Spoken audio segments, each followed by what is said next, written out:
Pero tenemos un invitado de lujo a quien quiero presentar. Está con nosotros Jorge Fernández Díaz.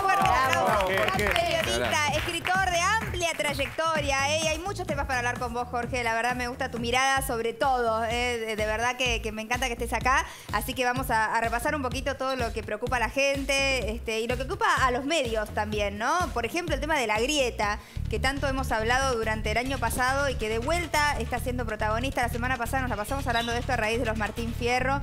Y tu opinión sobre esto, ¿no? Sobre esta grieta, si realmente existe, si está más fomentada por el lado de los ultra-kirchneristas o de los anti-kirchneristas. Mirá, básicamente los estudiosos, los encuestadores dicen que la grieta es relativamente pequeña.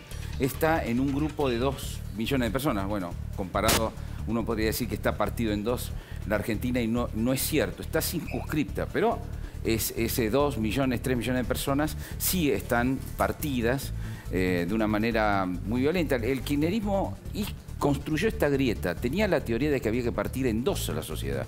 Está en un libro famoso de Ernesto Laclau, que es el ideólogo del kirchnerismo, ¿no? Había que partir en patria y antipatria, así que fue deliberado. Desde el Estado, deliberadamente hubo un enfrentamiento. Eso continúa hasta nuestros días.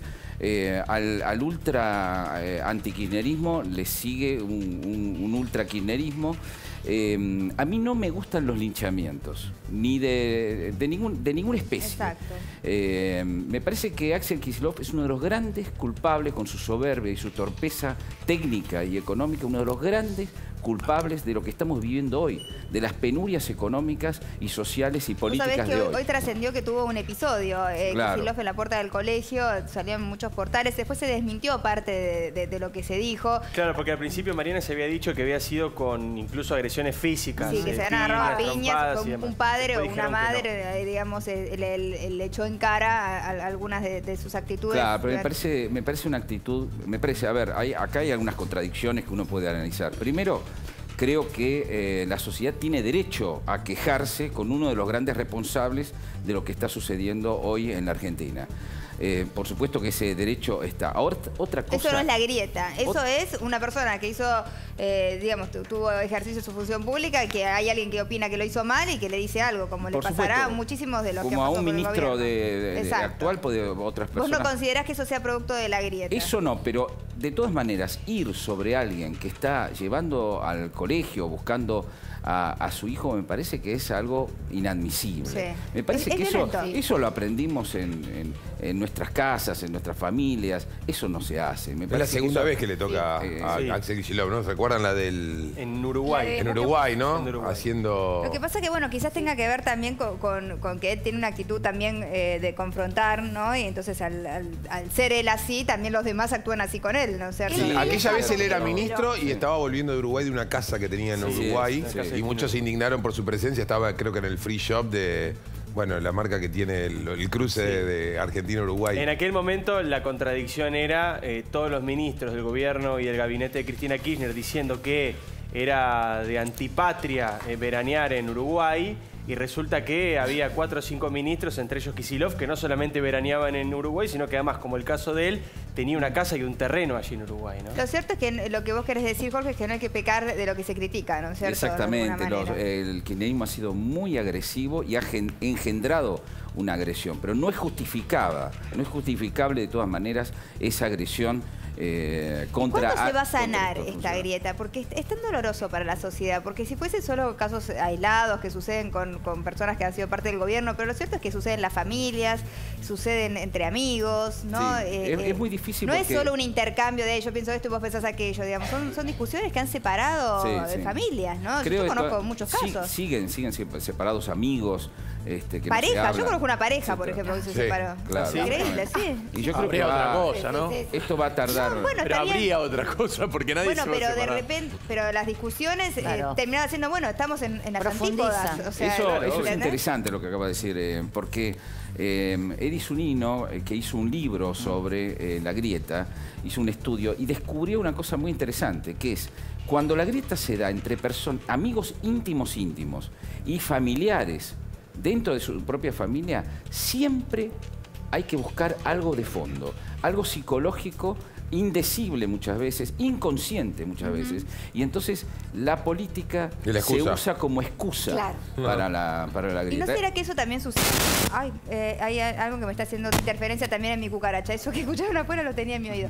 Digo, ¿no será que esto también sucede a nivel sociedad? Digo, ¿no hay que buscar un poco más profundo? Sí, yo creo que siempre hemos sido una sociedad de dicotomías. Hemos tenido una tendencia al Boca River. Eso creo que lo heredamos de los españoles. Esa mala leche, a veces esa lúcida mala leche, ¿no? Lo digo como hijo de asturianos, conozco bien lo que es España y creo que eso lo heredamos del Boca River. Pero déjame decirte que cuando desde el Estado se tiene una política de agresividad, de partir en dos a la sociedad, y esa política de Estado lleva 12 años, necesita un tiempo de aflojamiento la sociedad. Además, es curioso que el kirchnerismo está viviendo como una especie de cápsula, donde se cuentan, como en circuito cerrado, se siguen contando el relato entre ellos y se siguen dando bronca y bronca y bronca entre ellos. Es decir, no es que eso se está aflojando. Eso produce, y además, por supuesto, el antikirchnerismo feroz se sigue sintiendo muy atacado, porque el kirchnerismo dice, lo que está pasando hoy en la sociedad, la política, la economía, las penurias de hoy, son consecuencias del gobierno de hoy, no de nosotros. Lo cual es una mentira absurda y luego que hace es crispar muchísimo más. Otra cosa que está sucediendo, entrar en el Estado significó descubrir todos los días cosas, mañana que son totalmente indignantes. Claro. Absolutamente indignantes. Todos los días abrís un cajón, hay un curro. Abrís una puerta y una mafia. En todo el Estado Nacional ocurrió durante 12 años.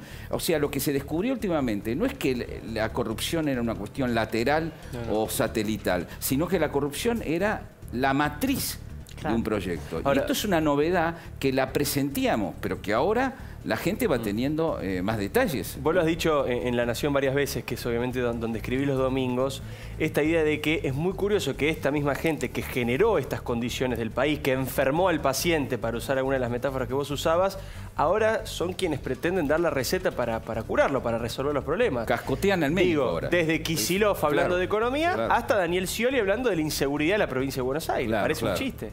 Bueno, Daniel Scioli hablando de la provincia de Buenos Aires es un chiste, porque lo que se va descubriendo de esa administración es catastrófico. Después podemos discutir, y ahora si querés lo hacemos, los errores que comete el gobierno actual, que también existen, por supuesto, y hay que señalarlos. Sí, claro. Pero no cabe la menor duda que estamos pagando lo que pasó. Se me rompió el micrófono, por eso estuve ausente durante 2 minutos de esta charla, pero me quedaba pendiente, vos hablabas del rol del Estado.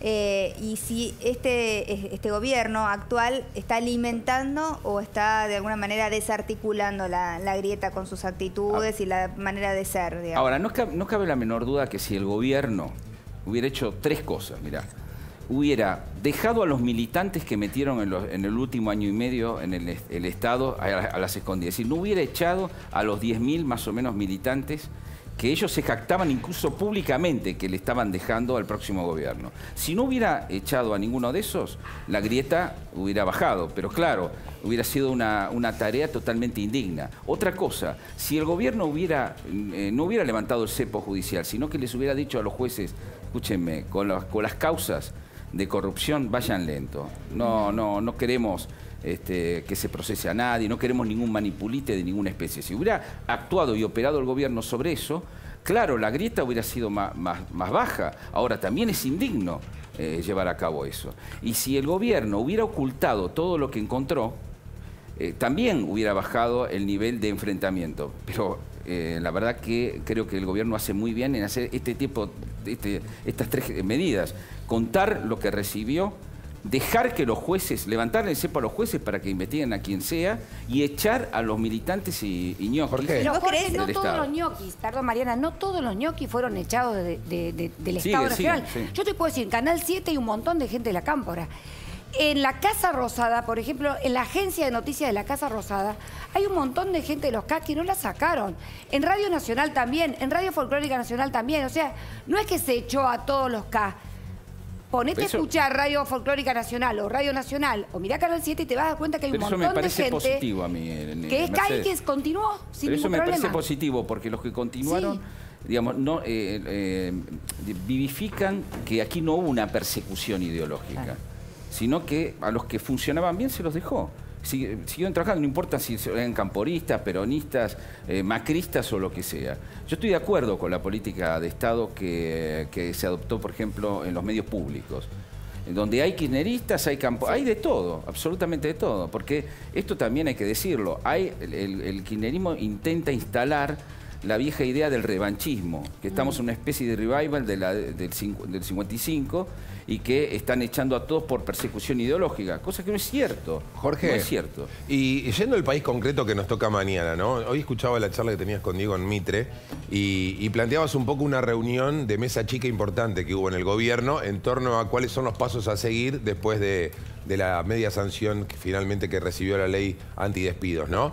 Y planteas un debate que siempre surge la idea de debate en Cambiemos en torno a qué hacer con las causas de corrupción y qué tanto ímpetu ponerle a eso, o si la gestión actual, o ahora el PJ, ¿no? Porque yo te escuchaba y decías lo de la grieta.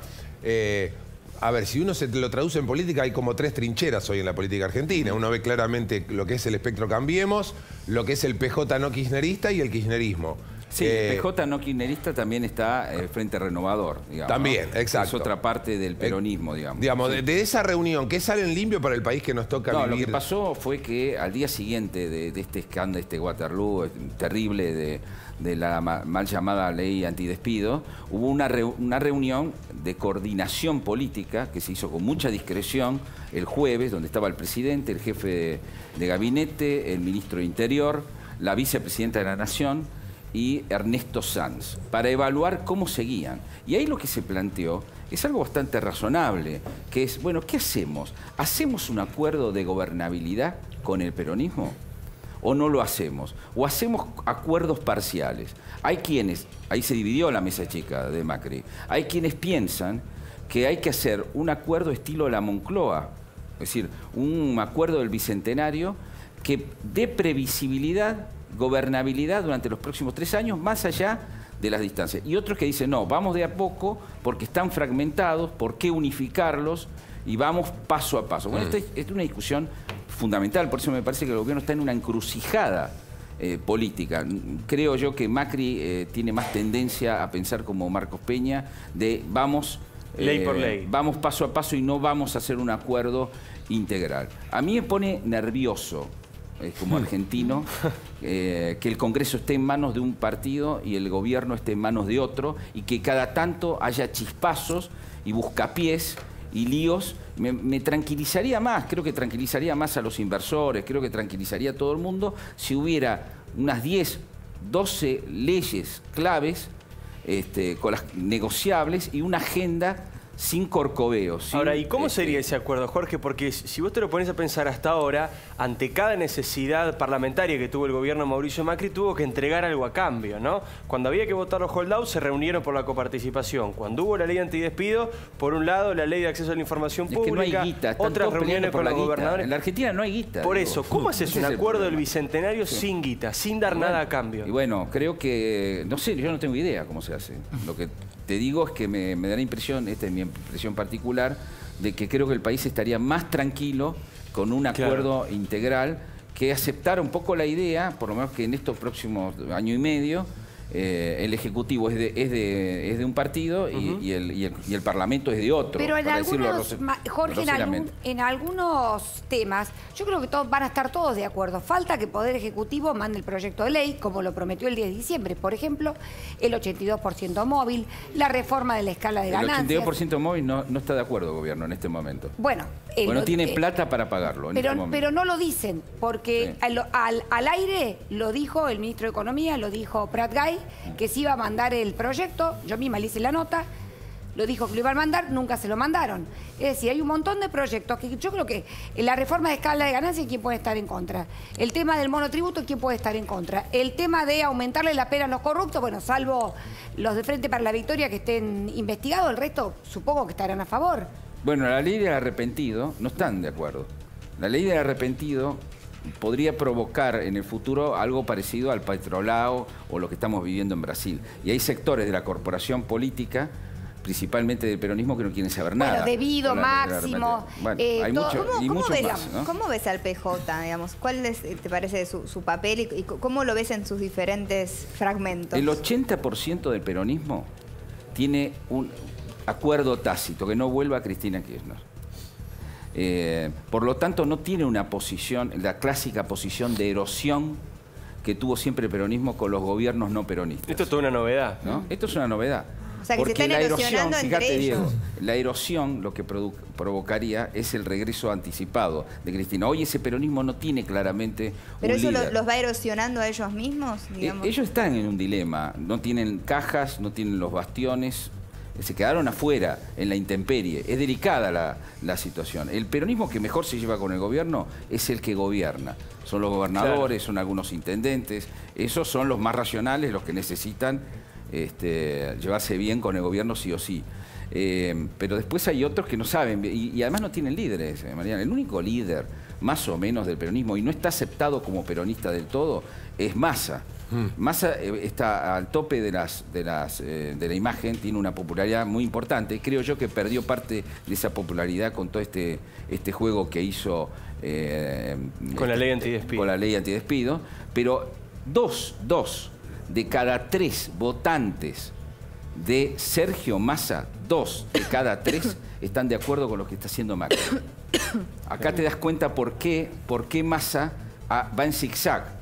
Va hacia una vereda y hacia otra tratando de mantener a todos adentro. Claro, pero eso puede tener un costo, ¿no? Un precio alto para... De todas maneras, creo que una de las novedades del día se plantea con lo que hablábamos hoy en la radio, que es dónde falla el gobierno, ¿no?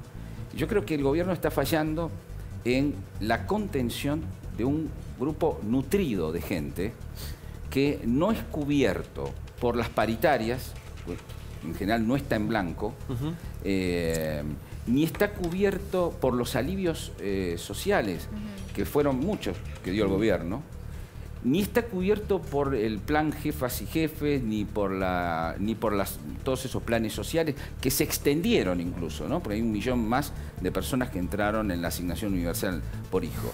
Es un 25% de la población que es cuentapropistas, pequeños comerciantes, muchos de ellos en negro. Acá hay que entender que el 45% de la población trabaja en negro. Es impresionante. Sí, es impresionante.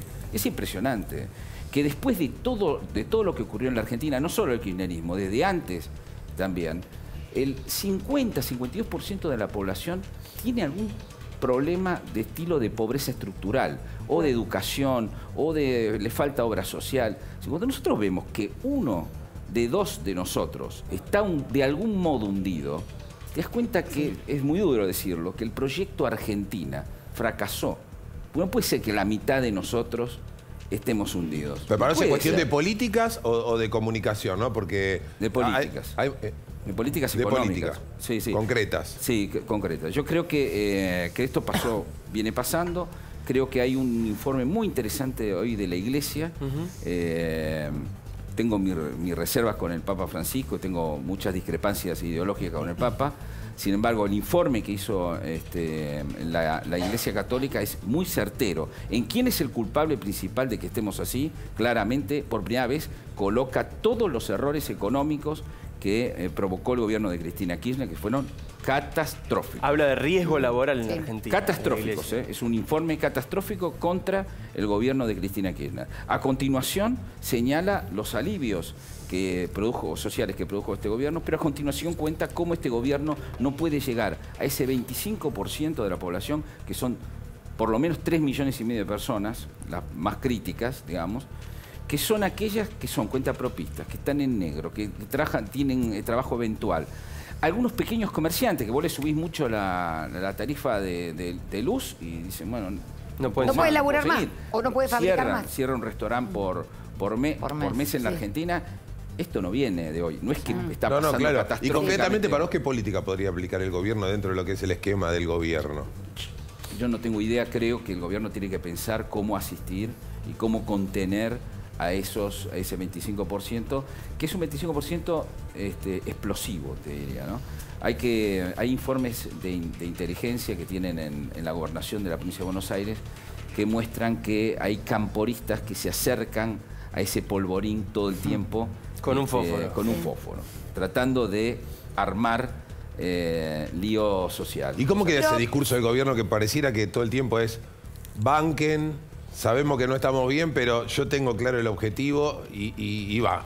Al gobierno va por ahí. El segundo semestrismo, como se llama. No, al gobierno le está yendo bien. Vos ves las encuestas y todavía en las encuestas hay mucha gente, por ejemplo, hay cerca del 70% de gente que dice estamos mal, pero el futuro es bueno.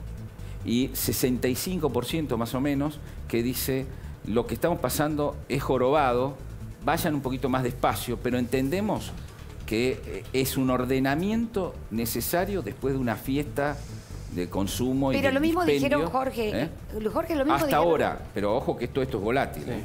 Hoy Marcos Peña dijo que están en el peor momento. En el peor que el gobierno momento. está en su peor Pero momento. dijo también Marcos Peña que en octubre va a haber una inflación del 2%. ¿Vos lo crees? Porque ya en diciembre habían dicho que en marzo iba a bajar la inflación y mirá cómo estamos. Yo creo que va a bajar la inflación por varias razones. Porque detuvieron la emisión, eso lleva 6 meses hasta que vos lo sentís en el bolsillo. Y ya va a ocurrir eso porque bajó un poco el déficit fiscal. No mucho, porque la propia Iglesia dice, este es un gobierno heterodoxo, de economía heterodoxo, no ortodoxo neoliberal, sino heterodoxo. No hace ajuste al viejo estilo de los 90, sino lo hace de otra manera. Pero yo pienso que es difícil que baje la inflación, pero yo creo que va a bajar también por razones malas.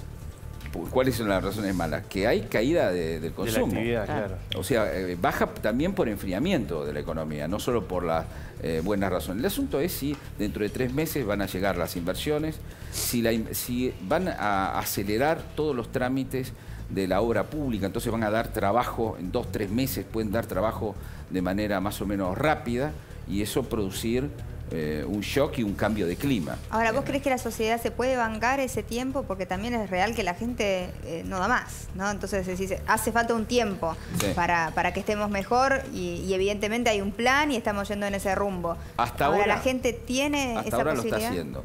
Es verdad que en las Quizás la encuestas esperanza también de alguna manera no ayuda. está ahí puesta mucha esperanza. Es verdad que hay mucha gente que sabía perfectamente que lo que estaba pagando de luz era un disparate.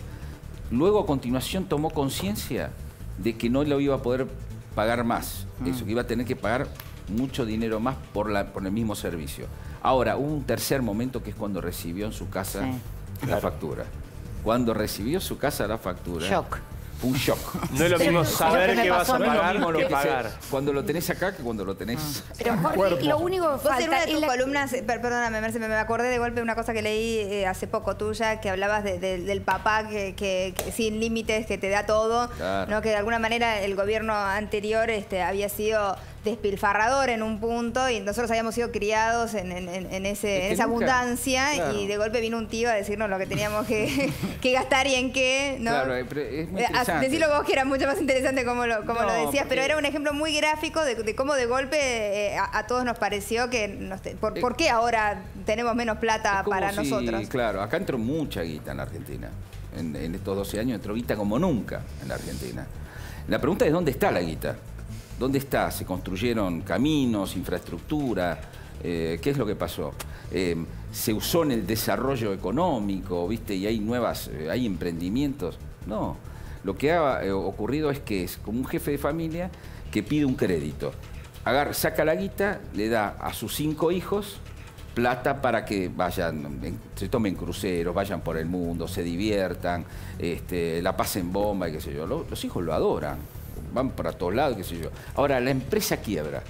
La empresa familiar quiebra porque no se invirtió en lo que debía invertirse, porque no se le dio a esos chicos la oportunidad de desarrollarse, no se le dio plata para que compraran casas, para que se metieran en negocios, para que hicieran carreras. No se los educó para eso tampoco. No se lo educó, entonces quiebra la empresa. Cuando quiebra la empresa, viene un tío que le dice, bueno, muchacho, se acabó.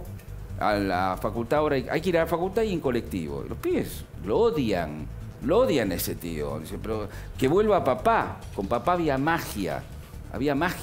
había plata dulce. Pero, y yo creo que no es la primera vez que pasa en la Argentina lo de la plata dulce. Jorge, no es la primera vez. O sea, a mí me pareció interesante eso, ¿no? Porque de alguna manera la gente, y sobre todo los que peor la están pasando, tienen esa sensación, ¿no? Que antes había más plata que ahora. Por supuesto. El tema es a dónde fue esa plata. Era una plata, se tiraba plata en helicóptero. El problema es que no era sostenible. Le entregó un déficit fiscal Cristina Kirchner a Macri, que es más o menos del nivel en el que Galtieri entregó el déficit fiscal después de Malvinas, después de una guerra donde la Argentina quebró, siendo uno de los principales, además, países de inflación del mundo, con las cajas vacías, con las cajas, el Banco Central vacío. Sí, en épocas donde con había mucho un dinero, gasto ¿no? gigantesco que se venteaba el dinero. Y bueno, salir de eso no va a ser fácil. Pero vos estás hablando, vamos a ver Jorge, si el gobierno sabe hacerlo. Vos estás Esa hablando es mi duda. como si nos hubieran... ¿Sabrá A ver, hacerlo? espera, Merce, que terminar el ¿Sabrá concepto. hacerlo? No, yo creo que vos estás hablando, Jorge, como si todo el mundo hubiera vivido bien durante los K, y yo creo que muchísima gente vivió muy mal, por Muy eso mal, perdieron. muy mal, muy mal. Y segundo, el laburante no puede pagar la fiesta del gobierno, no del pueblo, la fiesta de los K. Es decir, vos hablas con un tipo que tiene un taxi, con una persona que tiene una verdulería, con la gente de la calle, y te dicen, si los otros se robaron todo, no podemos pagar por ello. Hoy nos suben todo, luz, gas, agua, combustible, peaje, bueno, toda la lista eterna que hay de subas que hace el gobierno, porque los otros se robaron todo, pero el pueblo no lo puede pagar. Y el pueblo tampoco viajó en crucero ni vivió como rico. Los que vivieron como ricos fue esa nueva oligarquía acá que hubo, que vivió como rico, pero eso no le pasó a todo el pueblo. Una clase media muy acomodada vivió como pagando tarifas ridículas y con subsidios. Todo el mundo acá tenía subsidios. Hubo un gran dispendio con los subsidios y hubo mucha gente que la pasó muy mal, porque ya estamos viendo las cifras que dejó el kirchnerismo, dejó la mitad del país hundido. No, te doy la razón en eso. La pregunta es, ¿quién paga la cuenta en estos casos, ¿no? Y una de las cosas que dice la Iglesia, y vuelvo al Papa Francisco, con el cual tengo algunas cuitas, pero me parece que en esto tiene razón la Iglesia, cuando dice, bueno, los empresarios no están a la altura de las circunstancias, no estuvieron, subieron 3 veces los salarios. Perdón, los salarios precios, no. ojalá. Los precios. Los precios, 3 veces. No le dieron la mínima tregua rápida. Antes, durante y después. No, inflación, no hubo la menor tregua, lo cual muestra una vez más que no tenemos clase empresaria. Era una clase empresaria prebendaria que iba a preguntar, lo mismo que los jueces, iban a preguntarle al gobierno qué eran lo que tenían que Acompañaban, hacer. ¿no? Acompañaban. Pero le tenían miedo. Querían salvarse. Diego, ¿querías preguntar y entonces, algo? bueno, No, jorobado eso. iba justamente por este lado, porque obviamente hay que hacer un ajuste, hay que hacer un esfuerzo. El tema es que si el gobierno está orientando bien hacia quién tienen que ser esos esfuerzos. No digo porque, como decía Mercedes, hasta ahora lo está haciendo el sector más vulnerable de la sociedad, ese 25% que marcabas vos. Aquí en ese mismo sillón, Sergio Massa dijo la semana pasada que habían entrado, una frase que acuñó y que repite ahora bastante porque es muy efectiva, que es que habían entrado al quirófano con una motosierra. ¿Vos coincidís con ese análisis o creés que dentro de lo que hace el macrismo hay gradualismo? Mirá, vamos a decir la verdad. En la intimidad, la mayoría de los economistas argentinos, de todos los partidos políticos, incluyendo el Frente Renovador, dicen más o menos había que hacer esto. Claro. Más o menos. Se podría discutir el timing, viste, un poco, graduar un poco. Incluso los asesores de Scioli, digamos, Beni Blecher. Ojo que hubo un debate en el propio gobierno. Durán Barba le dijo, anda más despacio, pero Obama, en el tete-a-tete, le dijo, trata de ir lo más rápido. No se lo dijo como una recomendación, no fue una recomendación de Estados Unidos ni nada de política. Le dijo, yo lo hice, me insultaron, tuve de todo tipo, pero lo saqué adelante. Pero como intentando traer lo que uno diría las medidas impopulares lo más para acá, como para posible. Dejar el año electoral más despejado. Todo el mal junto, todo el bien de a poco, decía Maquiavelo, un poco ese concepto, digamos, ¿no? Yo no sé si está bien o no está. Yo no sé si se pudo haber graduado más. No tengo idea. Por ahí sí, pero no te quepa la menor duda. Cuando hablas con economistas serios que tiene el Frente Renovador, tiene muy buenos economistas. Claro, la pregunta que uno tiene es... no dice, Massa juega la política, pero los economistas saben que eso no es cierto. ¿Qué es el mercado interno para este gobierno? Esa es la gran duda. Porque para el kirchnerismo el mercado interno era que todo el mundo tuviera plata para comprarse zapatillas, motos o algún celular, o tener algún celular. Sí, era Mercedes, si no hubiera estado 12 años en el gobierno. O sea, se apostaba al consumo y el consumo era eso. Ahora, no te sacaron ni 2 minutos de la pobreza estructural de la Argentina. Yo te digo, cuando lo vi a Durán Barba, creo que le entendí lo que él expresó mal. Iba a hacer referencia a eso, porque justamente ya que lo mencionó acá Jorge, Durán Barba dijo en el programa de Mirta una frase, fue un poco feliz realmente. Muy poco feliz. Muy poco feliz. Como es habitual en Durán Barba, además. Qué bárbaro, ¿no? Dijo como que en realidad la visión de que había gente que se moría de hambre en este país no era real. Era burguesa, encima dijo. Claro. Era burguesa, una visión burguesa de la realidad. Yo creo que a ver, voy a hacer mi interpretación de Durán Barba de lo que no dijo Durán Barba. Creo que él se refería a la pobreza estructural que hay en Argentina. En Argentina hay pobreza estructural que te hace que hoy, cada mañana, cualquier chico que viva en Gleu, llueve un poco y tiene los mismos caminos de tierra de siempre y no llegan. Nosotros hace 15 días en Telenoche pusimos una nota de un colegio que estaba perfecto. Ahora, todos los caminos al colegio eran un desastre. Entonces los chicos faltaban, porque no te cambiaron, no te asfaltaron, digamos. Gente que vive sin cloaca, sin agua, con mal acceso al colegio, donde es importantísimo que los chicos vayan. Eso es pobreza estructural. Creo que Durán Barba, más allá de su brutalidad a la hora de decirlo rápidamente, se refería digamos, al hambre que lamentablemente existe, los casos de desnutrición que uno sabe que yendo al norte lamentablemente encontramos eso y en Tucumán también, pero que el trazo grueso de la Argentina es la pobreza estructural, que queda como gran asignatura pendiente para este gobierno porque hay gente que vive muy mal, pero mal es pésimo. Muy mal, muy mal. Y el jefe de gabinete tuvo que salir hoy a enmendarle la plana a Durán. Durán Barba dice barbaridades. Sí.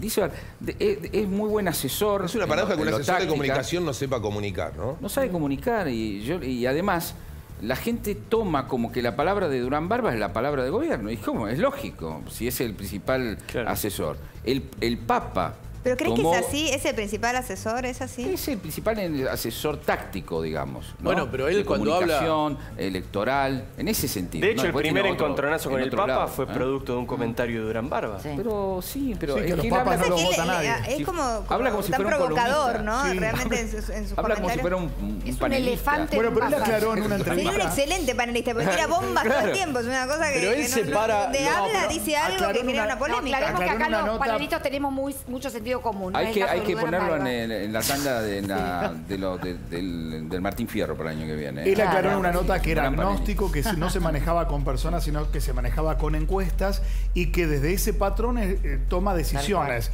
Que en algún momento le había dicho también a Mauricio Macri que vaya más despacio porque pensaba que iba a perder 20 puntos de imagen y cuando se dio cuenta que Macri hizo todas las medidas y había perdido 2 puntos de imagen, creyó que era un acierto. Sí, creo que es frívola esa mirada, porque hay que esperar los próximos 2 o 3 meses. No es inmediatamente la cosa. Está bien, pero él es una cosa... Igual el gobierno claramente prefiere que no hable Durán Barba. Pero es que Durán Barba no es... fue. A ver, Durán Barba muestra una honestidad brutal cuando habla él, que no es lo que le recomienda a los candidatos ni a la gente. Una cosa, cuando él habla a través de sus actores, sería como si fuera un director de teatro que habla a través de sus actores. Ahora, cuando le preguntan, él dice la verdad y se ofenden. El tipo piensa así. ¿Qué va a hacer? Tan mal no le va. No, bueno, pero... No te quepa la menor duda. Pero no le dice a Macri que diga eso. Eso lo dice él. No, es que Macri no piensa además como él.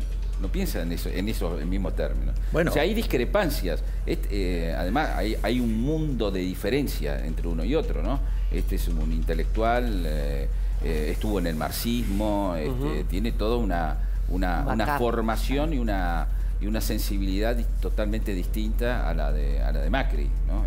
Claramente. Pero también Durán Barba lo metió en líos con el Papa, ¿no? La otra vez que había declarado que el Papa no lo vota nada. Que no movía la elección. Y tenía razón. A él le gusta generar ruido, polémica, ¿no? No hay manera de que aparezca Durán Barba y después no se genere alguna polémica con alguno de sus dichos o una entrevista. Siempre dice algo que después genera que todo el mundo esté hablando de eso. En un momento lo de Hitler también es un tema de estricta actualidad y bien interesante.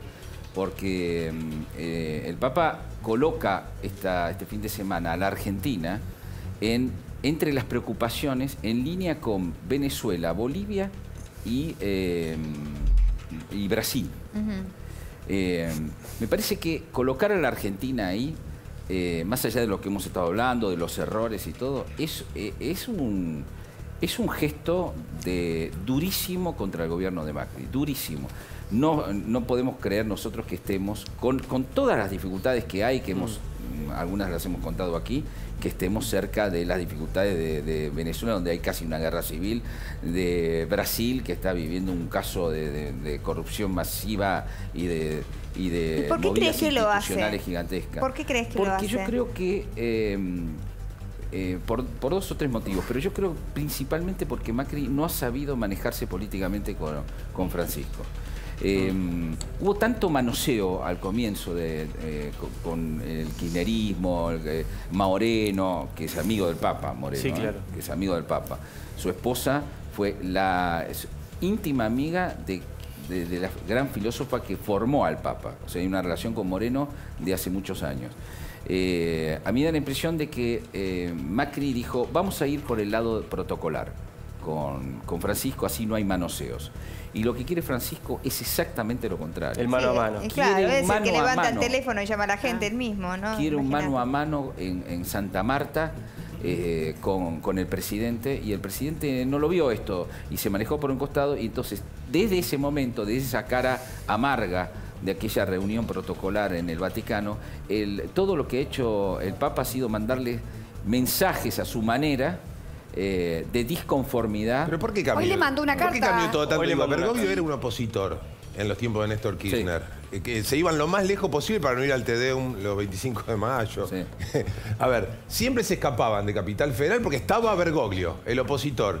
Y lo calificaron como el jefe de la oposición. Claro, en un la momento, oposición a los pocos días decían, este Papa marca el cambio que se vive en Argentina, se vive una Argentina de diálogo. Me acuerdo, pero perfectamente. ¿Qué pasó en el medio para que hoy se diga, no, con Cristina era feeling puro, 3 horas? ¿Por qué Francisco tenía onda y Bergoglio no? Y al revés, viceversa con los candidatos como Macri. Es muy interesante eso, es muy interesante. Fue un gran malentendido de Néstor Kirchner enfrentar a Bergoglio, porque Bergoglio tenía más afinidad con Néstor Kirchner de lo que todo el kirchnerismo creía. Tenían hasta formaciones cercanas uno a otro. De hecho, el Papa es un populista. El Papa es populista. También institucionalista. Es una mezcla rara. Es una mezcla rara, ¿no? Pero es centralmente populista. Fue formado en el peronismo y tiene mucha más diálogo y sensibilidad con el peronismo que con ninguna otra entidad política. O sea que eso fue una pelea personal. No todo se maneja por ideología, por afinidades o por política. Eso fue una lucha, un gran malentendido de Néstor Kirchner que derivó en una batalla innecesaria contra Bergoglio. Ahora, posteriormente, uno se va enterando de que Bergoglio cree que Macri es neoliberal. Y cree que que es peor que neoliberal, que representa la sociedad laica. El Papa discute, una de las grandes discusiones del Papa es contra la sociedad laica, la que le vació las iglesias en Europa. Es decir, el laicismo, la sociedad laica progresista, que dio un poco la espalda por lo menos al dogma de la iglesia. Y lo que quiere el Papa es que la iglesia sea un factor político. El Papa es muy político y quiere que en todos los países del mundo la iglesia sea un factor político. Y aquí el Frente Cambiemos no lo respeta del todo como factor político. Lo trata como institución, lo trata bien como institución. De hecho, hay una diferencia fundamental. Cuando saca la iglesia un informe socioeconómico, por más que le pega al gobierno, el gobierno se abraza, lo admite, no dice que es mentira. Todo lo contrario del kirchnerismo, cuando salían estos informes de la iglesia, destruían a la iglesia, destruían a los que lo habían hecho. Cuando Aníbal Fernández dijo que en Argentina hay menos pobreza que en Alemania, fue justamente para responderle a este mismo informe, o cuando Kicillof dijo que medir la pobreza era estigmatizar. Pero no, esta supuesta fricción o tensión entre el Papa y Macri, ¿no la inflamos más los medios de lo que es? Yo veo que el Papa ha recibido a Macri, el Papa recibió en audiencia privada a Gabriela Michetti, a Vidal, y recibió un montón de gente del PRO. Yo tengo la lista de todos los del PRO que recibió, muchísimos. Y Scioli, antes de las elecciones, unos días antes de las elecciones, fue a que lo recibiera el Papa, y el Papa no lo recibió justamente porque el Papa no se quería meter en la política interna de la Argentina. A mí me parece que esta tensión entre el Papa y Macri está más inflada por los medios de lo que realmente... Bueno, pero hay actitudes, hay hechos, hay cosas concretas que dicen... Hoy el Papa le mandó una carta a Macri por el 25 de mayo. Yo no creo Sí, pero son cosas que... vos lo conocés a Bergoglio. Bergoglio quiere que Macri vaya mano a mano, arreglen cosas entre ellos. Me parece que Macri hace muy mal en no hacerlas, no hacerle caso en ese sentido. Además han salido obispos muy importantes este fin de semana a decir que no... Sánchez Orondo, del Vaticano, decir que le parece gravísimo que en la Argentina no apoyen al Papa. Y que están enojados con Carrió. Que además están muy enojados con Carrió. El Papa cree que Macri manda a Carrió contra él. O sea, hay fricción. Pero da la sensación de que es una gran cantidad de malos entendidos, ¿no? Y bueno, pero en la política, así como hubo malos entendidos entre Néstor Kirchner y Bergoglio, y no debió haberlo, bueno, hoy hay un malentendido, pero yo creo que el gobierno tiene que operar políticamente. El Papa es un líder mundial. Y hacer un paralelo entre esta carencia de habilidad para operar con ciertos temas del gobierno con algún problema de comunicación, como alguna vez se ha manifestado, como que el gobierno no está comunicando bien. ¿Sos de los que creen que el gobierno no comunica bien? No creo que sea un problema de comunicación, sino un problema de política, de hacer más política. Por ejemplo, yo creo que el gobierno dejó que se instalara como sentido común televisivo que era un gobierno de ricos que gobernaba para ricos.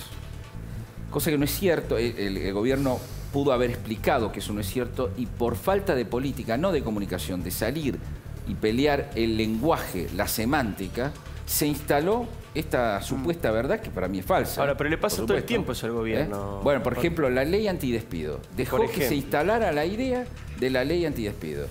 Cuando, viste que ahora Macri ayer o antes de ayer quiso modificar, dijo, esta es una ley... Antiempleo. Antiempleo, claro. Pero es tarde porque ya quedó instalado, todos los diarios, todos los periodistas dicen ley...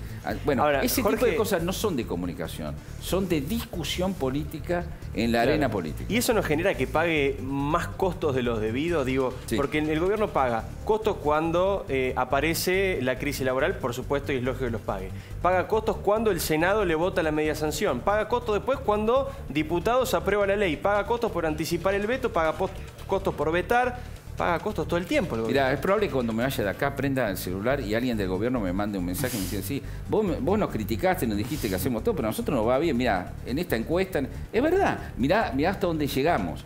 Ellos te dicen, no nos subestimen políticamente. La sensación es que el gobierno dice, nosotros, mientras todos discuten, nosotros gobernamos, ¿no es cierto? Hacemos lo que tenemos que hacer y no podemos perder el tiempo en dar explicaciones. Gobernar es convencer. De alguna manera esa es la sensación que da, pero bueno, convencer y explicar para que justamente la gente entienda lo que está pasando y por ahí detener a tiempo algunas cosas que van creciendo, ¿no? Que tienen que ver con, por ejemplo, lo que pasó, como mencionabas, lo de la ley antidespidos y todo eso. Sí.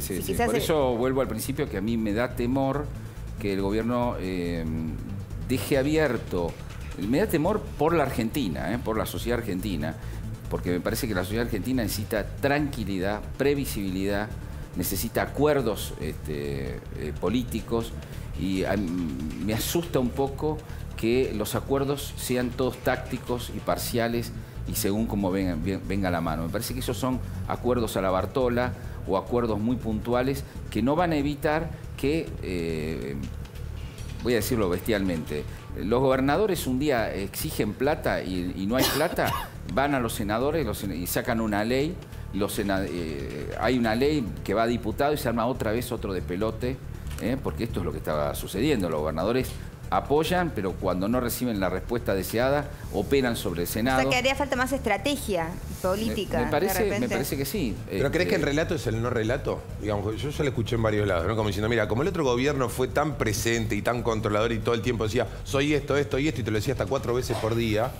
este gobierno dice, no somos eso, no somos lo otro, no somos... No. El no ser, digamos. ¿Y qué significa ser para este gobierno? Yo creo que el gobierno podría explicar que intenta ser el gobierno de la normalización del país.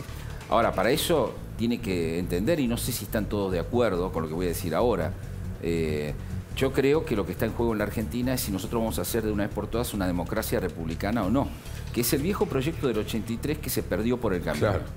Se perdió porque el peronismo quiso hacer otras clases de democracias que no fueron republicanas. Y a mí me parece fundamental esto. Yo soy de los defensores de la alternancia en el poder. Sí. ¿Por qué hay que alternar en el poder? Bueno, porque si hay un solo partido, un partido único, si tenemos una democracia de partido único, en este caso el peronismo, como fue el PRI en México tantos años, y bueno, los caciques se pasan el Estado y el botín unos a los otros. Los jueces, por las dudas, no investigan a uno porque después viene algún socio. De hecho, es lo que pasó aquí en el último año y medio.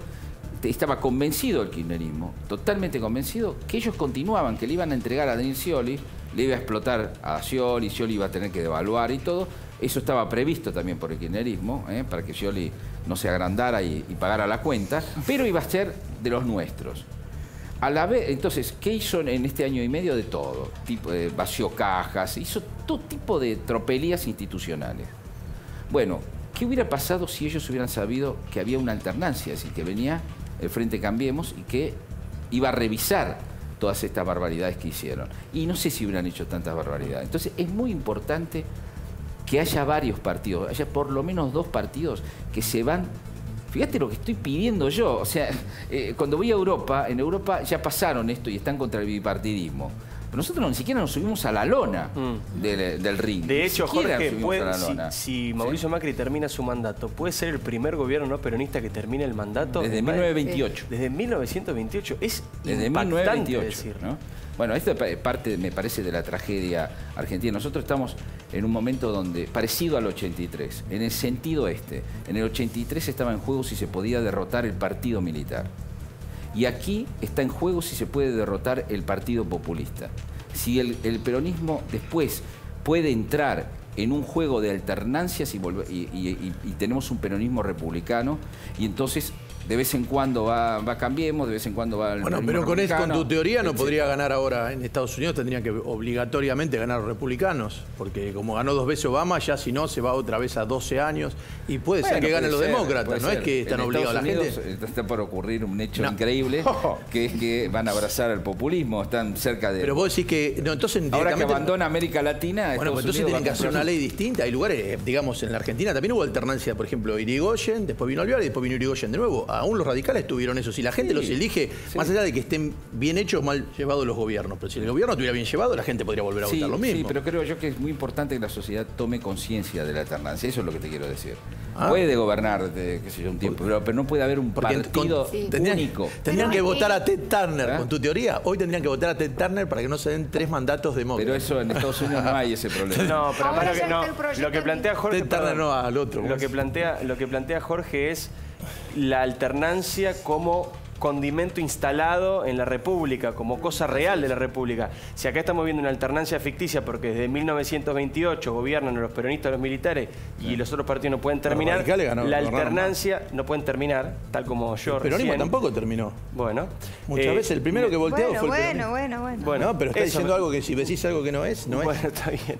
Estamos diciendo, puede ser Mauricio Macri el primer gobierno no peronista que termine su mandato desde 1928, algo significa, digamos, que hay en Argentina un partido que no puede terminar de gobernar. Lo que creo que dice Jorge, corregime si me equivoco, es que vos decís que la alternancia no que esté dispuesta por ley, sino que aparezca como un elemento real y tangible de la sociedad. Bueno, pero lo que quiero decirte es que esto sí produciría una normalización, que es lo que el gobierno quisiera, una normalización, que la economía no sea exótica, sea más o menos normal. ¿De arriba hacia abajo o de abajo hacia arriba? Que el sistema político sea normal. Y eso que cale, bueno, es de arriba para abajo y de abajo para arriba. En este país, viste, los liderazgos de dientes apretados siempre han sido, digamos, se han sustentado en el tiempo, y los que apostaron más a decir, bueno, soy republicano, no, este no tiene autoridad, este no tiene poder. A un punto tal que la semana pasada, cuando se hablaba del veto de Macri, decían, no, Macri necesita vetar esto para demostrar su liderazgo, su autoridad, y que él está convencido. Porque este buenismo político, no está acostumbrado a la Argentina a que exista.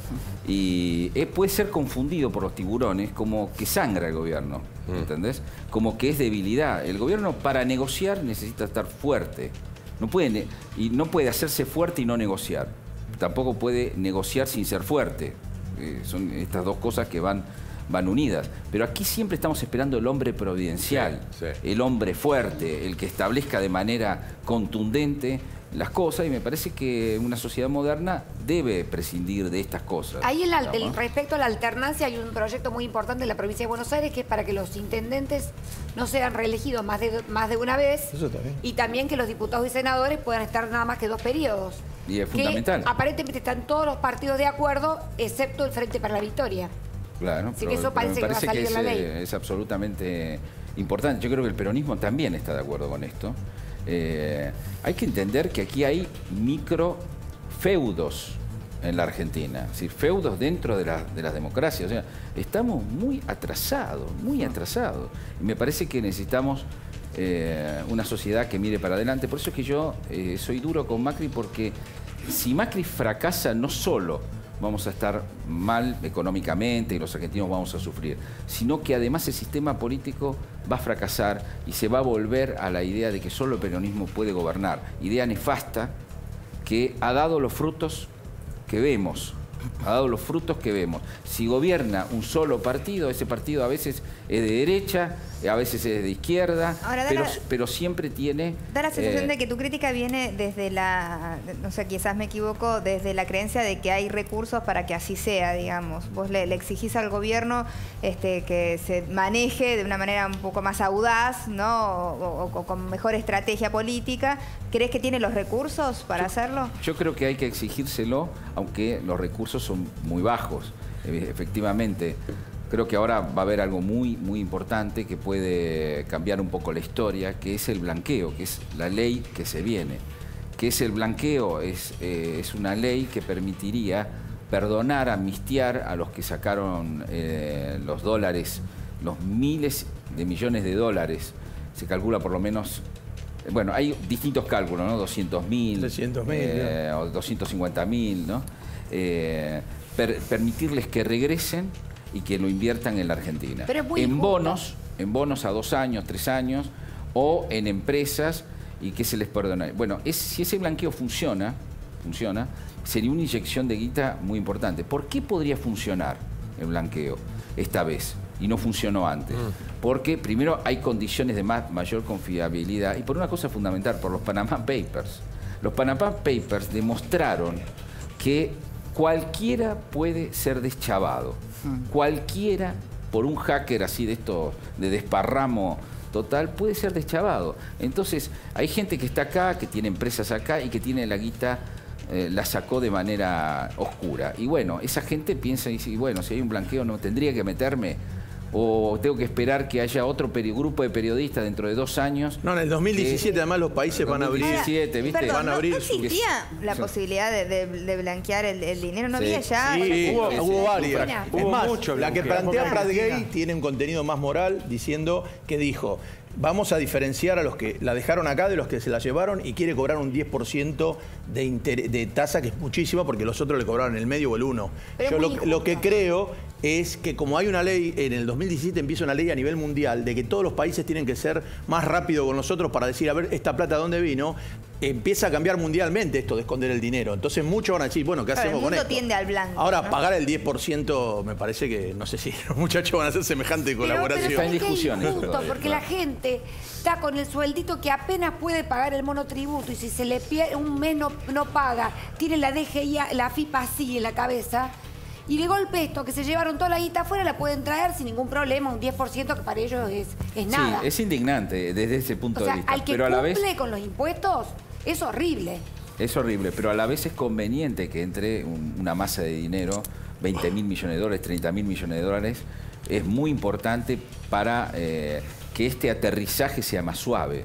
O sea, esta es la verdad, es una contradicción moral y política, pero la verdad es que si vinieran 30.000 millones de dólares a la Argentina en este momento por blanqueo, y la situación sería menos dolorosa de la que está viendo. Pero fíjate ahora, con esto que no cambia el monotributo, vos ves 10.000 personas por mes van quedando fuera del monotributo. ¿Qué son?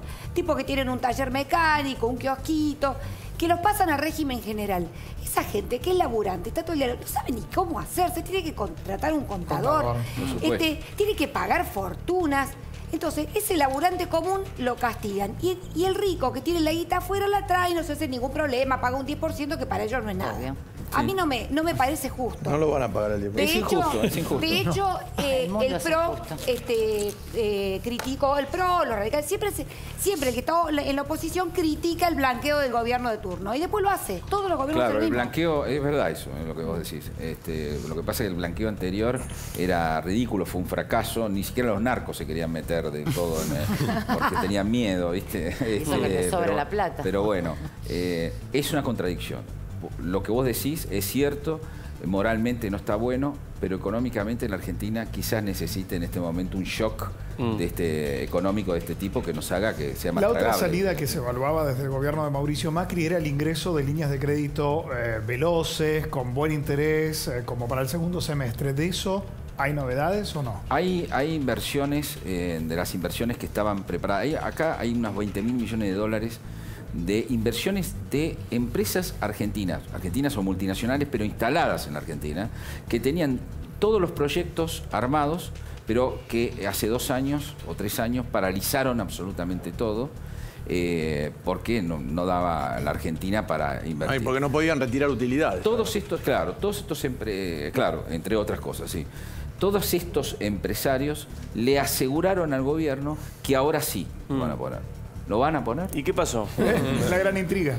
Ahora, ¿cómo debe resolver ese tema Macri? ¿No? Porque hasta ahora lo que viene haciendo Mauricio Macri en público, acá el ministro Cabrera, que estuvo también en ese mismo sillón, no son muy amigos de multar, por ejemplo, a los supermercados, para poner un ejemplo, si es que suben los precios, o de ser insistentes y vehementes a la hora de reclamar estas inversiones, ¿no? Como que hasta ahora el gobierno ha dado muchas señales en favor de esos empresarios y los empresarios no responden favorablemente. Apuesta que los empresarios cumplan. Creo que todo esto, yo voy a venir acá en programa en noviembre y más o menos vamos a hacer un balance. Eso dijo Cabrera también. Vamos por septiembre. Porque en noviembre vamos a saber bien si funcionó el plan antiinflacionario, si estos muchachos pusieron los 20.000 millones de dólares, si el blanqueo finalmente salió y cuánto dinero y cómo logró bajar y cómo están los precios en ese momento. Los precios están bajando por efecto de la baja de consumo. Sí. Claro. ¿No?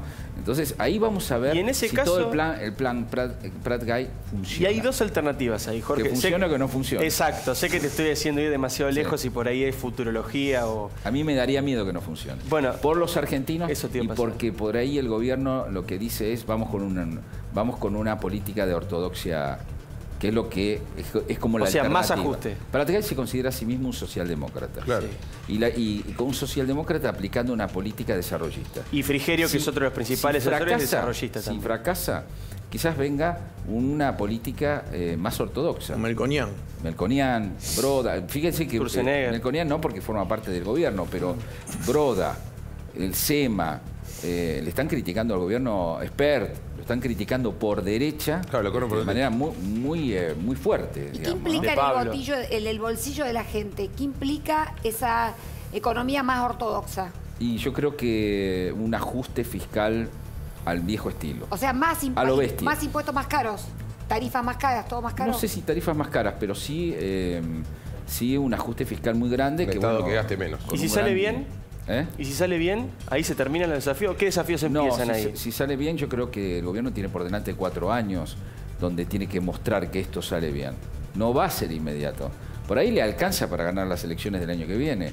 Pero no te quepa la menor duda que esta película es una película de suspenso, es un thriller económico que va a durar 3 años O sea, el eje más. es Si la sale economía. bien. El eje es la economía. El eje de todo es la economía. O sea, Absolutamente. de todo depende de que la economía empiece a funcionar. Exactamente, sí, es cierto eso. Ahora, ¿Y la Jorge, culpa de todo también es la economía?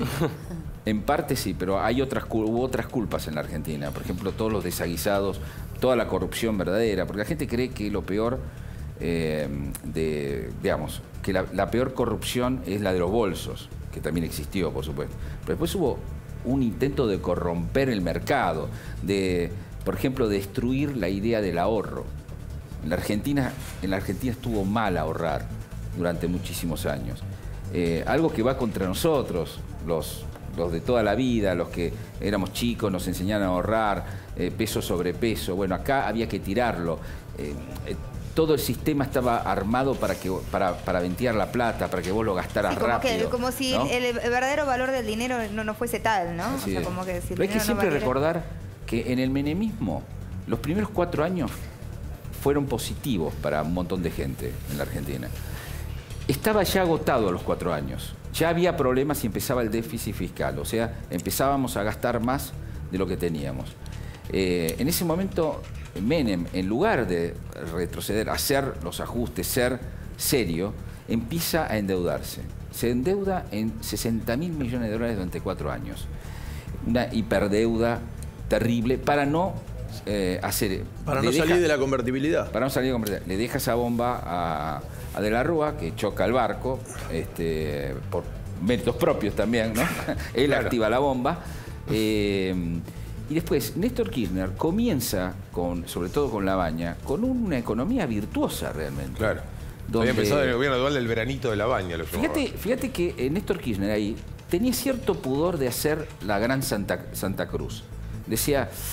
Está bien, mientras tanto corrían los bolsos, todo eso, Jaimes y compañía, ¿no? Pero en la economía, con Labaña, dijo, bueno, se llegaron a los superávit gemelos, claro. Se arregló, mandó a Pilo Bordón a arreglar las cosas con Estados Unidos, se hizo una nueva... Es decir, había una sensación de país normal. Él hablaba de un país normal. Ahora, inmediatamente ya ganaron, y pasaron 3, 4 años, empezaron a darle a la maquinita. Y a darle a la maquinita, en lugar de, como no podían endeudarse externamente, porque ellos eran los grandes enemigos del FMI, qué sé yo, se empezaron a endeudar con la máquina. Claro. Entonces pasó exactamente lo mismo. En los 2 casos, la Argentina viviendo por encima de sus posibilidades y generando bombas de tiempo. Pero además no lo Las hizo. 2 veces ocurrió, a derecha y a izquierda. Pero muchas veces lo hicieron además fomentando un no poner cierto límite, porque llegaron a tener 49.000 millones de dólares. Bien equilibrado no hubieran necesitado ni pedir. Claro, pero que querían seguir pagando que la gente viaje afuera de cualquier manera. No querían decir, muchachos, hay que apretarse un poquito el cinturón. Porque no querían perder elecciones. Bueno, porque no querían perder elecciones. El resultado no fue muy bueno, que al final lo que hicieron, porque le hicieron peor. Vos decís el domingo también en el editorial, ¿no? La democracia sería mucho más cómoda si no hubiera que ir ganando elecciones permanentemente. Decía Clemenceau, uno de los grandes intelectuales franceses. Es que además la asignatura pendiente de esta democracia contemporánea nuestra, interrumpida, tiene que ver con lo que vos marcabas recién, ¿no? Gobierno no peronista que logra ratificar. Hasta aquí, cada vez que se le ha complicado un gobierno no peronista, ha sido imposible. Digo, De la Rúa arrancó mal y nunca le enderezó. Alfonsín arrancó bien y después en el 87 perdió la elección y se le complicó. En cambio, a Menem, ese primer año Menem fue bravo con la hiperinflación. Muy bravo. Y después la remontó, digamos, sí, con la convertibilidad. Queda la sensación que estos 6 meses el gobierno va a tener, teniendo en cuenta que no hay elecciones, digamos, a una parte del PJ con buen puente de diálogo, o a los sindicatos también, sin jugarle demasiado en contra. ¿Qué pasará el año que viene cuando mires el calendario electoral y digas, tenemos que competir? Claro. Y es una elección decisiva para ver cómo viene lo que viene. Fundamental. Digamos, ¿cómo va a ser para el gobierno gobernar el año que viene? Y va a ser difícil. Por eso apuesta todo a la recuperación de la economía ahora, que va a llevar hasta diciembre, en enero, febrero, que se empiece a sentir que hay más trabajo, que hay más consumo. ¿Por qué tiene que entrar? Efectivamente, con lo que vos decís, es clarísimo.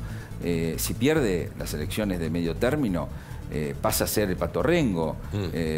Macri, es muy delicada la situación, muy delicada. Tiene que ganar esa elección. Y bueno, la pregunta es, ¿contra quién va a pelear el gobierno? Hoy el gobierno está cómodo en este sentido porque está fragmentado, porque el peronismo no logró deglutir a Massa. Lo reconoce, pero no logró deglutirlo como el líder por ahora. Sí. No tiene su propio candidato importante. Y el kirchnerismo quiere mantenerse en esa... Hay algunos que dicen que tiene decisión de ir solo con este frente de ciudadanos y tratar de crear una especie... Creo que hay un momento que Cristina Kirchner piensa, mejor irnos a un partido que nos represente, que seamos nosotros puros, a ser una parte de un peronismo que nosotros no vamos a poder. Ahora, el problema de eso, Jorge, es que ese partido que quiere inaugurar Cristina está Luis Delía, Fernando Esteche, Amado Vudú, digamos, no son los... Julio Devido. Julio Devido, Jaime. Mariotto, digo, no son los más presentables políticamente, ¿no? La verdad que son casi todos piantavotos. De hecho, salvo Cristina, que tendrá todavía el 25%. Cristina está cayendo muchísimo en las encuestas, está aumentando a un 60% la imagen negativa. Eso cuando te aumenta la imagen negativa es bestial. Es su imagen negativa más alta de la historia.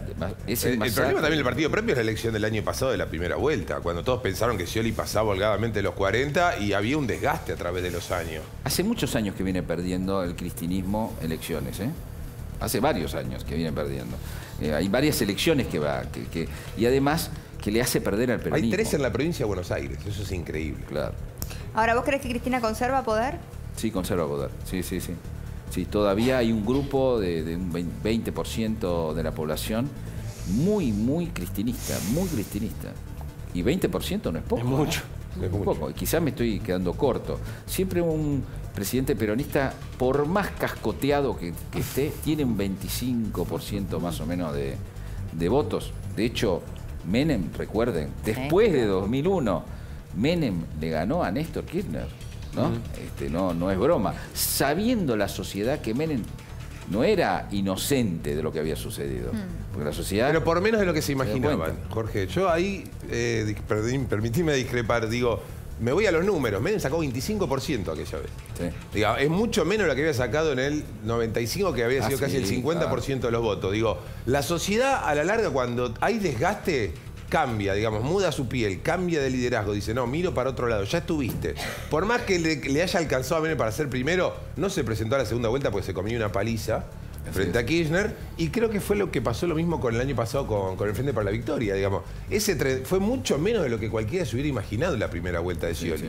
Bastante menos. Sí, recordemos que no solo la Argentina está en un momento delicado desde el punto de vista económico, la región entera, porque las materias primas se cayeron.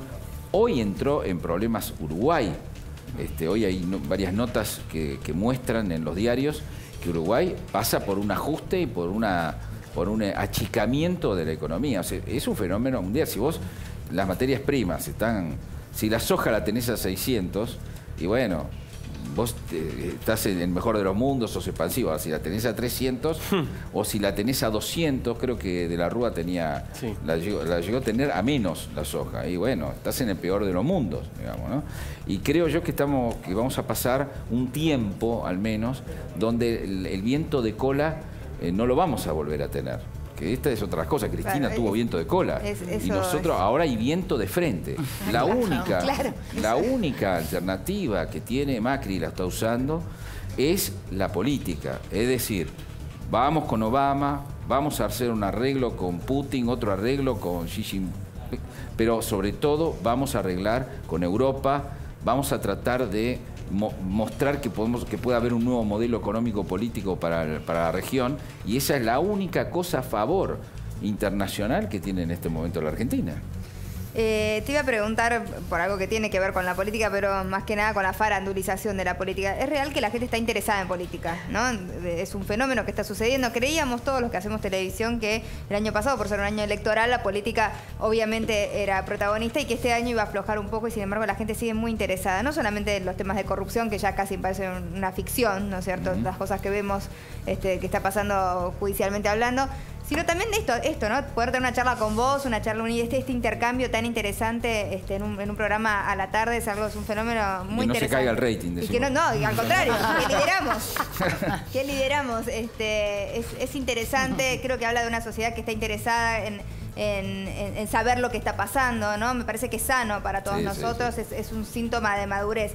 Pero también está la farandulización de la política, que está este otro costado que venimos viendo, y está haciendo noticia el tema de Gran Cuñado en Tinelli y las imitaciones famosas que tanto preocupan a los políticos, que preocupan por estar o que preocupan por no estar. ¿Vos qué crees? ¿Que a ellos les conviene ser parte de este Gran Cuñado o puede perjudicarlos? Yo si fuera Macri desearía no estar, digamos, ¿no? Ahora, si fuera un político que necesito conocimiento, por supuesto desearía estar aunque sea mal, digamos, ¿no? ¿Pero puede cambiar el rumbo de algo? No, pero puede cristalizar un prejuicio, ¿no? Por ejemplo, si si Gran Cuñado muestra a Macri como un oligarca que lo único que quiere es trabajar para para otros oligarcas, y es un daño. Es un daño porque es un prejuicio, confirma el prejuicio. Sí, pero se tiene que ver convalidado después con la realidad, ¿o no? Tiene que ser, por supuesto, nada de lo que se invente ahí en la pantalla, nada de lo virtual puede ir con... Por ejemplo, si coloca a Macri como si fuera Churchill, pero la economía funciona mal, y no importa, claro. Tinelli no lo va a salvar, por supuesto. Pero hay sutilezas, ¿no? Hay sutilezas, yo creo que si fuera un político que necesita un nivel de conocimiento alto, desearía estar ahí, aunque sea mal. Claro, yo decía, es bueno que hablen de uno, aunque sea bien. Claro. Es inversamente proporcional, ¿no? A mayor nivel de conocimiento, menos le conviene al bailando, y a menor nivel de conocimiento, más le conviene. Lo que pasa es que, bueno, casi todos los que van a participar son de alto conocimiento, ¿no? Claro. Tenemos acá. Porque al bailando también le conviene tener conocidos, porque si no, no mide, ¿no? Hasta ahora sabíamos Macri, Vidal, Carrió. Macri, Juliana también va a estar. Massa. Bueno, después los no políticos, pero que sí están ligados a la política. Todos tienen muy buena imagen, todos en este momento tienen... Bueno, no está Lázaro Báez también. Bueno, sí. Baila político, pero bueno, Fariña. va a ser parte, está Fariña. Claro. Los Moyano, Mariana. Máximo Kirchner. Los Moyano. Máximo también, ese no lo mencionamos el Máximo va otro a día. estar, sí. Wow. Mirá vos, El interesante. nivel de imagen positiva que tiene la gobernadora de la provincia de Buenos Aires es increíble. Increíble. Yo no creo siendo que tiene la... un lugar muy crítico. De hecho, por eso la pusieron al lado de Macri el otro día cuando Macri tuvo que vetar. No se entendía qué hacía Vidal al lado de Mauricio Macri. Bueno, era para justamente ayudarlo con la alta imagen positiva, incluso superior a la de Macri. Todos los periodistas opinaron sobre esto, así como le estábamos preguntando a Jorge Fernández Díaz, también lo mencionaron otros periodistas, ¿no? Porque va a ser tema, sin duda, porque de alguna manera se va colando en la política lo que sucede con el Gran Cuñado. Obviamente va a tener ¿no? mucha actualidad y se van a ir agregando personajes, no solo a medida estos que la contamos, actualidad los vaya... se van a ir sumando otros políticos. Seguro.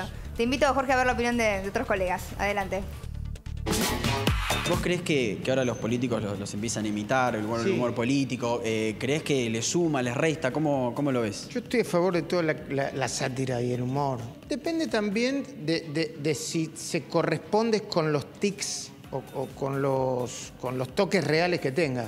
Si se le notan los hilos de la marioneta, más o menos. Pero sí, bueno, a De Narváez le ayudó mucho, ¿no? Lo puede hacer más popular, más conocido. Los políticos están atentos a estas imitaciones, si los ridiculizan, si los favorecen, si los perjudican. ¿Qué opina? Por lo que sí están más atentos de lo que deberían estarlo, realmente. Me parece que esto es algo que ocurre en todas partes del mundo. Pensar que por lo que pase en el programa de Marcelo Tinelli va a cambiar el destino de ellos y del país es realmente de mentes pequeñas, pero hay muchas mentes pequeñas en la Argentina. Sí, obviamente que todo puede sumar o restar, pero vamos a ver Tinelli para qué lado inclina la balanza o a quién van a ridiculizar y quién va a quedar bien parado. Ahora acá hay una especie de obsesión de parte de los políticos que me parece exagerada, sobreestimada y en algún punto hasta inapropiada, ¿no? Hay quienes preferirían estar y hay quienes preferirían no estar ni ser imitados, ¿eh?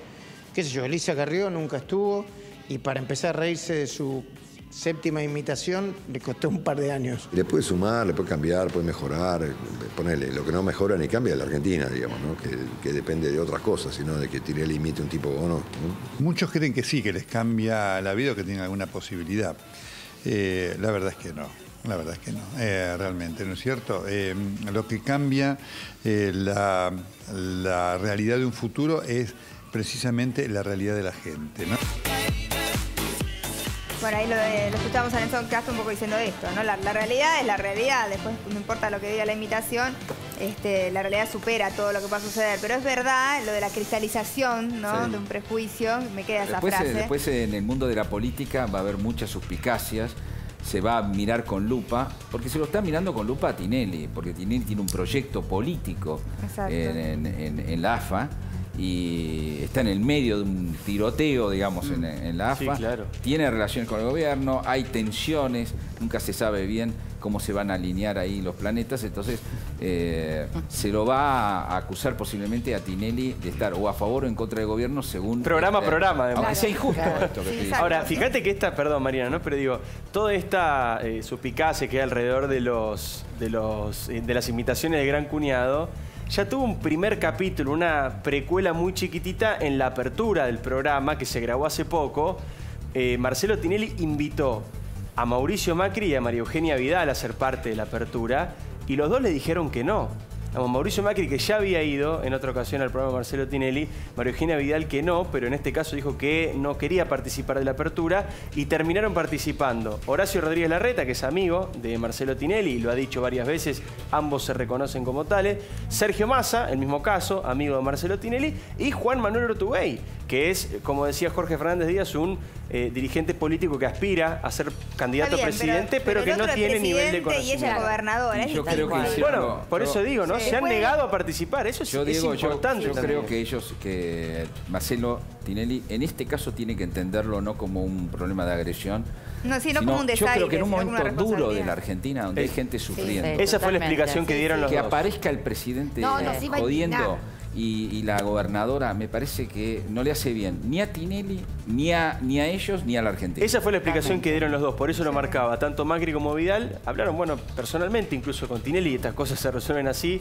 Estuvo también Federico Salvay, que es un hombre muy importante del gobierno de Vidal, negociando esto y diciéndole justamente eso, que no creían conveniente que en esta situación del país, con estas dificultades laborales, de inflación y económicas, apareciera en la apertura de Tinelli. Por eso digo, pensando a ver quién le sirve y quién no le sirve estar o no estar en el programa de Tinelli, que es el más visto. Bueno, acá en principio, tanto el presidente como la gobernadora dijeron, preferimos no estar. Y aparte, cualquier error iba a ser un escándalo. ¿Recuerdan lo que fue cuando fue de la Rúa? Bueno, entonces después eso ya no creo que tenga ganas ningún presidente de ir a Pero es el primer año de Gran Cuñado, un año pero después de la Rúa fue Néstor. Si vas a los antecedentes, en 2009, de Narváez lo aprovechó y ganó la elección. Por eso iba yo a que este año, para mí, Tinelli no iba a ser el Gran Cuñado. No. Por más ambición política que él tenga con la AFA y demás. O sea, me parece que es un año que sorprendió a todos por el interés en la política y sorprende también que haya elegido a ser mi cuñado, el Gran Cuñado. Mariana, te digo más. En 2011 iba a haber, no hubo. En 2013 no hubo showmatch al aire. Y muchos dijeron que tenía que ver con que era un año muy difícil, era una elección crucial para el kirchnerismo, que estaba muy complicado y finalmente no hubo showmatch directamente al aire. El año pasado abrió con los personajes imitándolos, el primer programa. Y después hubo cierre de campaña de Scioli a pocas horas, que algunos dicen que algún rencor quedó de eso. Y nada más. Digamos, no hay, tendrá que ver con el rating. Hace mucho que no hay gran cuñado en serio. Eso lo saben ustedes también. O sea, si va con el gran cuñado y no marca, una semana y no marca, ya se acabó. Se termina Gran Cuñado. Absolutamente. Bueno, pero en medio de un paisaje de tanto interés político, es de suponer que va a marcar y mucho. Yo supongo que sí. Ahí la veo a Elisa Carrió y es notable porque subió 15 puntos Elisa Carrió. Producto de todas las denuncias, me parece que hizo, cómo está empujando las causas y además cómo a veces le marca sin medias tintas y mete en un quilombo gigantesco al gobierno, ¿no? Porque en el gobierno van y dice, está hablando Lilita, y van a ver el programa, porque Lilita sale y por desde la corte, el presidente de la Corte Suprema, el Papa, más chiquito que eso no le pega, ¿no? Entonces, claro, o sea, con el el gobierno anterior no permitía un personaje como Carrió dentro de su propia estructura. No, lo investigaban y lo perseguían hasta el último. Mira si pero es sano eso. Es importante que pueda jugar sin perjudicar demasiado al gobierno, porque si empieza a perjudicar al gobierno, también es una señal de desgaste de la coalición gobernante, delicada. Digamos, es un equilibrio novedoso el que tienen que encontrar, ¿no? Una dirigente del espacio que sea crítica, pero que no sea destructiva. Es un equilibrio. Mirá, Lilita siempre se fue de todos lados, de todas las coaliciones que armó. El problema es que ahora es gobierno, Lilita. Claro, por primera vez. Sí, o sea, si Lilita abandonara la coalición sería una noticia mundial. O sea, es delicada. Claro, pero Lilita no ocupa un lugar que comunicacionalmente debería ocupar la oposición, que está disgregada, que debería unirse con un discurso más único. Yo lo veo a Lilita como un sidecar, ¿viste? Esas motos donde el gobierno va en la moto y ella no está en la moto exactamente, pero está al lado en el sidecar. Pero ¿hasta cuánto crees que...? de vez en cuando te agarra el volante. Agarra el volante y, con Lilita no te podés pueden volcar. ¿Hasta cuánto crees vos que ella vea a Prat Gay como propio? Digamos, Prat Gay estuvo en su alianza. ¿Lo puede llegar a tocar Prat Gay? ¿Saltaría ella o no? Prat Gay, gay. No, hay una diferencia notable. Palabras sensiblemente distintas. Yo no sé cómo es la relación actual entre ellos. Fue fue alguien que muy importante. Yo creo que ella la siente de alguna manera. Curiosamente también fue importante para el Papa Francisco, para Bergoglio. Acuérdense que en algún momento se habló de que podría haberlo llevado allá al Banco del Vaticano, sí, claro. y qué sé yo, ¿no? Pratgay es un bicho raro dentro de este gobierno. Me parece. ¿Cómo crees que lo van a imitar a Pratgay? Porque está dentro del Gran Cuñado Pratgay. ¿Ah, sí está? Sí, está. Ah, no tengo idea, ¿no? Las chicas lo que les gusta mucho. Facho, sí. Parece que tiene mucho arrastre entre las chicas. Es muy fachero. Sí. Parece que lo van a hacer mujeriego, decimos, Ángel. Sí, no. Lo van a hacer mujeriego. Pícaro. No lo digo yo, lo van a hacer mujeriego. Va a ser uno de los galanes de la casa, como contábamos el caso de Urtubey, que va a andar besando a todos y todas por adentro de la casa. Maravilloso. Bueno, tengo acá en mis manos el libro de Jorge Fernández Díaz. Si no leíste nada de él, te recomiendo que lo hagas, porque además de ser un gran periodista, es un gran escritor y tiene obras escritas. Este es el último. Estos son cuentos, ¿no, Jorge? Contame Son relatos, el libro. son relatos, sí. Se llama Te amaré locamente. Es más complicado entender el amor que el arreglo con Ojoldau, que el blanqueo, la ley del blanqueo, el acuerdo de la Moncloa argentino. Eso tiene que ver con una faceta completamente distinta, que es la del escritor. Yo quería hacer un mapeo emocional de los argentinos. Mapeo emocional de por qué sufrimos, por qué nos enamoramos, los líos del desamor, los problemas entre padres e hijos, todos esos sufrimientos que llevamos, la falta de tiempo, la enajenación de la falta de tiempo, la omnipotencia, todas estas cosas que llevamos los argentinos a terapia, los que van a terapia, o que se la cuentan a los amigos, o a veces ni se lo cuentan a sí mismos. O sea que hay una gran identificación, ¿no? Por lo menos yo estuve leyendo un poco de algunas de las historias y yo fui hablando, fui hablando con es imposible no identificarse por lo menos con algunas. Fui hablando con mucha gente, con muchos amigos de amigos, con psicoanalistas, con psiquiatras. Me han contado muchas historias de la vida privada. Como son de la vida privada, tuve que escribirlas al estilo de ficción para cubrirlos, para no delatarlos. Sin embargo, todo lo que aparece ahí tiene un sustrato de verdad y creo que la gente se encuentra ahí adentro. Muchos amigos míos me dicen, yo estoy acá. Por eso digo, acá, ¿no? En alguna de las historias te encontraste, te identificaste, seguro que sí. Una operación que bueno, fueron relatos.